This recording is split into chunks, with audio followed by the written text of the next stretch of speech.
The summer 2024 anime season is less than a month away, and with it comes over 50 anime titles that are going to be fighting for your precious time. Well, unless you're a weeb that spends all of your free time watching anime, to which, thank you for not letting me be alone. We have everything from off-brand My Dress Up Darling, Russian waifu is finally here, ready to fuel your fetishes, DC Comics is ready to kill anime. I was going to make an isekai bungo stray dogs joke here, but it's literally a somodazai. In another world with my child labor. My replacement leg is a lolly. Depressing Wincest. A1 Pictures is back with Nier, and I can't wait to see when it'll face delays. This guy is cuter than most waifus. Thick elves. Anime inspires VTubers, inspires anime. We've done it, folks. Honezawa made another Hyoka. This boy is also cuter than most waifus. More whiny isekai heroes. PA Works is releasing 2 new originals, and one looks like Call of the Night. A new tan girl is Best Girl. That's not the cover girl, so don't get invested. Snow White with the red hair is back. Lolly, get to the chopper. Chobits finally gets a remake. So many rom-coms with stupid, clueless protagonists. Fairy Tail final series apparently wasn't the final series. Why do we keep doing this? Danmachi creator does Mashal. Yet another story about a Demon Lord army that has a human in it. Kiss X Sis is back, but it's less thirsty. Why? The Monogatari series is finally here and my toothbrush is so ready. Dungeon Pest Control.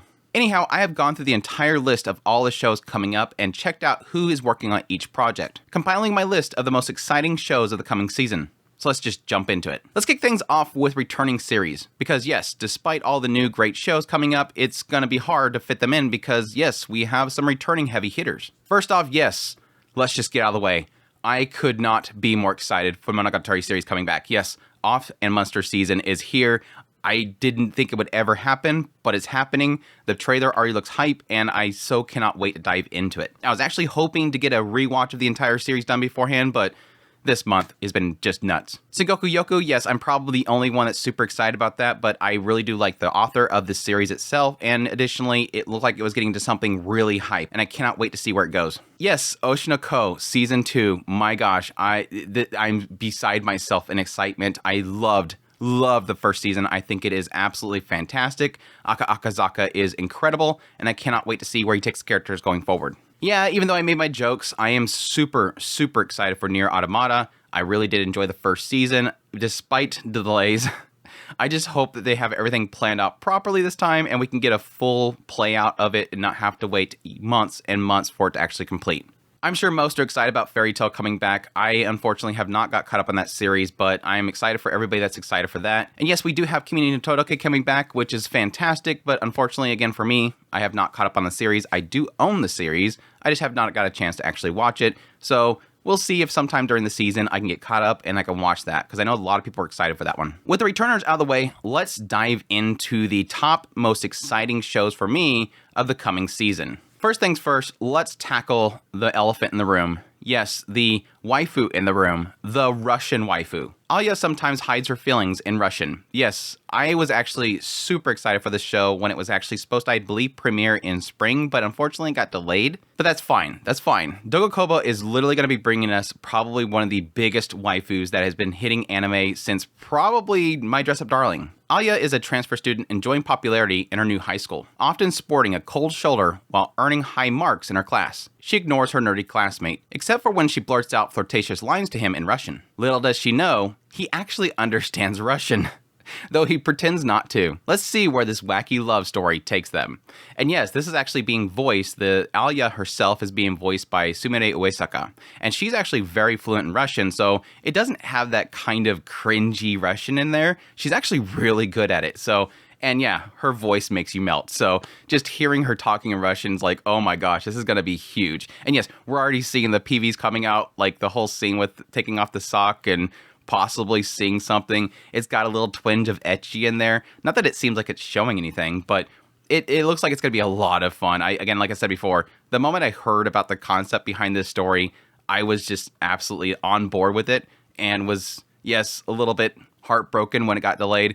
But I cannot wait. She looks fantastic. She sounds fantastic. This is going to be probably the big waifu of the season. For our next one we have is the one that has been taking over social media for the last few weeks. They made a meme video. People kind of took off with it. Artists took off with it. Animators took off with it. It's been all over the place. Yes, my dear friend, Nokotan. This show just looks bonkers. The first time they showed off the trailers for it, announced that it was with Studio, I'm like, Yeah, I get this. I'm on board. It looks completely dorky. Girl meets elk girl, and chaos ensues. No one knows Torako used to be a delinquent. All of her classmates only know her as a perfect student. But everything changes when Nokotan, a transfer student with antlers, enters her life. Antlers aren't the only thing strange about Nokotan. Her deer nose can sniff out Toraka's secret past. Whether it's at school or at the zoo, chaos follows this doe-eyed girl's every step. Torako has so many questions. Is Nokotan a deer, a girl, or something in between?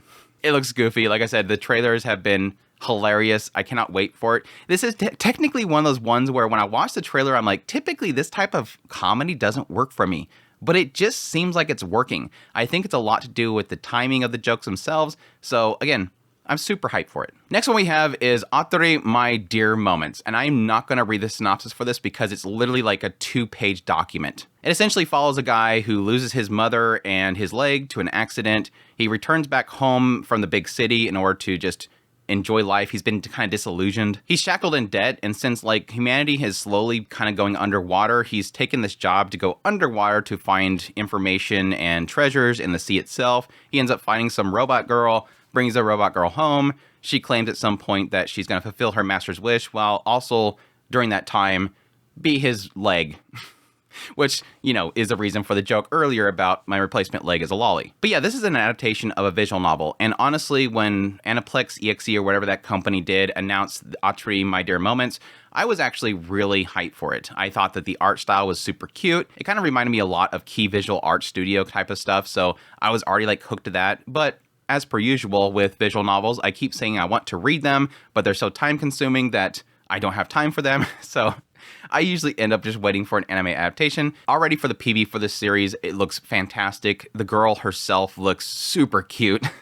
And I'm sure I'm going to just love watching her bounce around like a dork and just be super cute. So it's definitely the show that I'm looking forward to because it looks cute.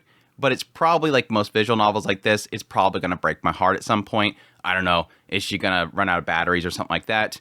Who knows? It's really good to see Choika finally doing something besides pretty boy band stuff, which they're not bad shows. I just don't watch them because they're not appealing to me. Moving on to the next one. This one came out completely left field for me. I just had no idea about this show until I started actually looking into it. How to Become Ordinary. This is a show that centers around the guy who wishes to live a quiet and ordinary life after a painful experience. He and his classmate forms a mutual beneficial relationship, as his classmate also wants the same thing. They start high school with a plan to spend their peaceful days as ordinary people, but unfortunately, they keep getting wrapped up in mysteries and disasters as they happen one after another. Why this one stood out to me is because it's wrote by the creator of Hyoka, and it does technically have that twinge there. Now, I've never watched Hyoka, and I hate myself for not having watched it at this point because I keep telling myself I have to watch it. I own it so that I can watch it. But as I was watching the PV itself, it just looks good. Like, the girl looks super cute. Yuki, the girl that he's actually working alongside, she looks super cute. And I could be completely off base here.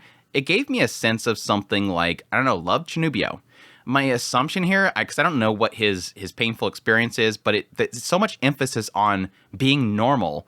My assumption is that they're both Chinubios, and they're trying to not be Chinubios, and they keep getting wrapped up in Chinubio stuff. I don't know. Either way, visually it looks good. I cannot wait to see it, and I've heard so much good things about Hyoka that I'm assuming this writer is really good, so we'll see. For our next one, we have Suicide Squad Isekai. Now, yes, I'm with a lot of other people where I'm always fearful when it comes to DC Comics, or at least just Western companies in general, getting into anime. Now, yeah, this isn't the first case of a superhero type Western project that has been adapted. I mean, there's been tons of Batmans. But the thing that had me hyped about this show is, yes, one, the PV looks great. I'm just going to say it. I don't care about really anything in the PV except for Harley Quinn. I think Harley Quinn looks so freaking great. They nailed her character. She looks super fun. She looks very Trigger-ish type. Like, she just looks like a Trigger character. But anyways, Wit Studio is just knocking out of the park. This show looks super good. The animation looks fantastic. The expressiveness looks fantastic. It just looks fun. But yes, I had hesitation there going, yeah, but the writing's probably going to suck. Let's be honest. It's going to be Suicide Squad group. It's going to be isekai because the government probably sending them there. Maybe a like a gate, this Japanese self-defense force fought there type of scenario where they send them over isekai to the end of the world and they're supposed to do something bad there. The entire time it seems like, based on the PV, Harley Quinn is hoping to get back to her beloved Joker. But then I seen who was actually credited for the writing. Now I don't know exactly how involved he is or if they just slapped his name on there in order for it to be appealing to the Japanese anime fans, but it's got Tappei Nakatsuki. Yes, the creator of ReZero that is credited for the writing. So with that in mind, that does give me hope for the writing overall. I just hope that it all kind of translates well and he's not restricted too much to just doing something wild. But we'll see. Again, I have really no care for really any of the characters of the Suicide Squad. I've never been into the franchise at all,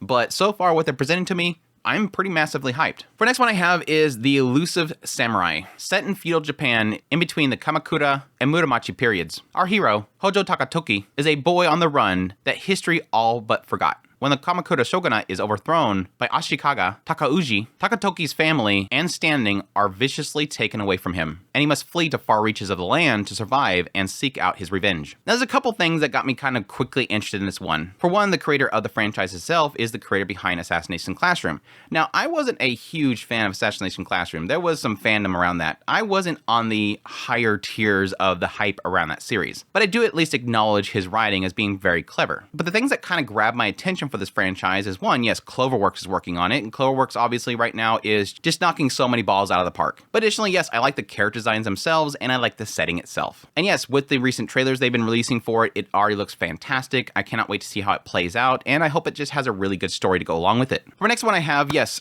PA Works is actually going to be knocking out 2 original series this coming season. And between the 2 of them, easily the one that caught my attention the most was Midnight Punch. The series centers on Masaki, a member of a YouTuber group, Harakiri Sisters, who gets fired because of a certain incident. Aiming for a comeback, Masaki meets Live or Liv, I don't know, I didn't hear it in the trailer itself. The 2 girls have different goals, but together they make a high-tension comeback and aim to reach 1 million subscribers on YouTube. Now, it doesn't say in the synopsis, but the trailer implies that she goes out to some abandoned building and ends up finding a vampire, which I'm guessing is this Live or Liv. And she makes an agreement with the vampire that if she can reach 1 million views, she'll let her consume her. So it's kind of like that whole thing of them making a transaction. And I'm guessing from there, it kind of turns into her using these supernatural beings to get viewers and followers on YouTube. Either way, it looks zany, it looks goofy, and I just cannot wait to see what they do with it. PA Works, unlike many other studios, when they do originals, they usually always knock it out of the park, so I can't wait to see what they do with this one. For our next one, let's get another rom-com in here. Too Many Losing Heroines. Yes, I am actually pretty hyped for this show, and I think I wasn't really hyped for it until I seen the PV for it.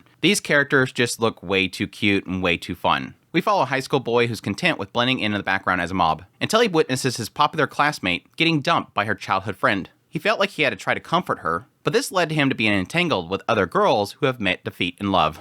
So it just seems like it's based on the title itself. Yes, it looks like he's going to be running into a lot of girls that have love problems. And I don't know if it's going to be turning into a concept of him comforting them and helping them with their love problems, and then they end up falling in love with him. Who knows? But again, based on the PV, the character art and everything like that, it looks fantastic. The character designs themselves is actually done by the same person that did Lickety Quill character designs, which I love those as well. Either way, I'm looking forward to it. Again, it visually looks fantastic. It's actually one of many A1 Pictures shows this season, so hopefully the budget and quality doesn't drop. Well, I guess A1 Pictures only has Nier and this one, so I guess it's only 2 shows. Next one we have is one that I was actually intrigued by the moment that I seen that it was getting an adaptation a while back, and that was mainly around the actual character designs and the artwork for the novel series that it's based off of. Bye Bye Earth. In a world of anthropomorphic animals, Belle Lovelock was born as the only human being. Okay, ditching the joke voice. Having no fangs, fur, or scales, she was called Faceless, and she lived a lonely life with no one else she could identify with. I want to be part of the world. With such longing in her heart, she decides to set on a journey to find her roots. Carrying the Rending, a great sword as tall as she is, she doesn't know how many adversities await her along the way. Now, I will admit, this is one of those ones where I am pretty excited for it, just based on the source material. It's actually wrote by the creator of Madoc Scramble, Toa Ubukata. But I will admit that the PV itself didn't really do much for me, and that was mainly because the PVs that I've been able to find is just really those like character voice trailers where it just jumps to every single character that's going to be in the series and goes, hey, yeah, Kendra Suda right here. And I'm like, yes, Kendra Suda, that's great, but I don't really want to know every single voice actor. Just goes to prove to you that voice actors in most cases sell anime. But either way, it visually looks good. I like the style of it. The concept itself sounds very interesting to me. I'm curious if she's like an isekai or something like that. It doesn't seem to be implying so far that she's isekai, but it does kind of show the idea of somebody kind of being completely out of their normal civilization. Either way, I'm super hyped for it. Cannot wait to check it out. It's even got music by Kevin Pinkin, so you know it's going to sound really good as well. So we'll see where it comes from here. And finally, my last one, I have Dahlia in Bloom. After dying of overwork in Japan, Dahlia is reborn in a world filled with magic. Raised by a master of magical toolmaking, she develops a passion for the craft and becomes engaged with her father's apprentice. However, before her father can see her wed, he suddenly passes away. As if this weren't enough, on the day before her wedding, her fiancé announces that he's in love, but not with her. Dahlia finally realizes that she needs to live for herself. She vows to be her own woman now and devotes herself to her craft, even if it's not quite the quiet life that she was hoping for. From a chance encounter with a knight to starting her own company, there are challenges aplenty on the horizon. But this young craftswoman is no longer a shrinking violet. She's Dahlia, and she's ready to bloom. Oh my god, these synopses sometimes is like, oh my gosh, that's totally on the back of a book, isn't it? But no, jokes aside, this is giving me vibes of like a mixture between like Snow White with the red hair and the Saint's magic powers omnipotent. I'm like getting the vibes of the two of them kind of cross messing with each other, and I'm super excited for that. Based on the PV so far, I'm already on board with it. It sounds like a girl just kind of going out on her own, seeking her life. Yes, I kind of cringe a little bit seeing the usual like, oh, there's the male dreamboat that suddenly appears out of nowhere, but outside from that, it looks good. I mean, putting aside the fact that it's got to have that trope romance character pop up, not just have her just make her life, which, yes, technically love is part of the life, but still, it looks good. Visually, it looks good. It looks like it's got a good setup, and I'm pretty excited for it. And that's it. Honorable mentions, which I have a ton of. I will tell you, when I made my top list of most exciting new shows, it was tough. It was very, very tough. And that's a terrifying but exciting sign that we have a lot of great stuff coming up. Days with My Stepsister looks interesting, but the trailer looks boring as hell.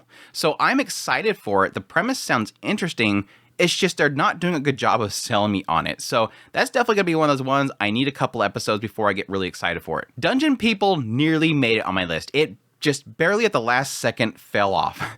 I really wanted it on my list. It sounds like a really interesting concept of a girl looking for her father in a dungeon. She basically finds an opening, like the monster busts a hole in the wall, and she finds out that it's like this whole like corporation that they maintain the dungeon and stuff, and she works there. So it sounds very, very fun. 2.5 Dimensional Seduction. I am interested in that show. I think visually and the setup so far, it hasn't intrigued me. It just feels so much like it's My Dress Up Darling. I'm hoping that it sets itself aside and has something good there, but so far it's just, here's a cosplay girl and she's hot. Nothing so far is kind of piquing my interest. Senpai's Otokonoko, this one also was just barely fell off my list. I am intrigued by it. The PV so far looks really good. So I am interested to see what the story is itself. I've heard some good things about it, but not too much hype around it.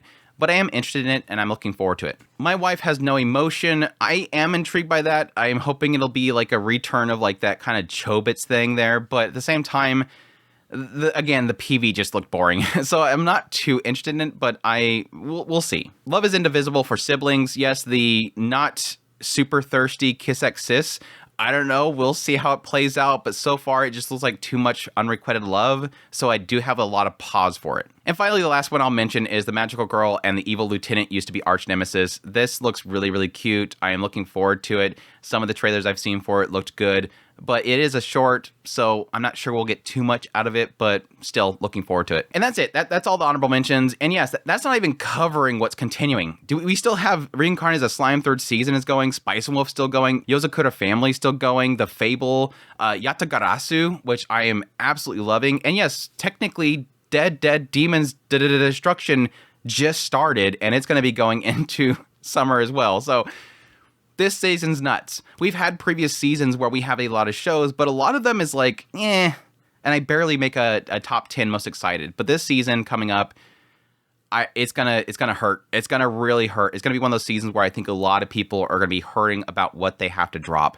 It's gonna be one of those ones that you're probably just gonna have to make a plan to watch later on list just to keep your sanity. Or again, just dive full in and just ignore everybody around in your life.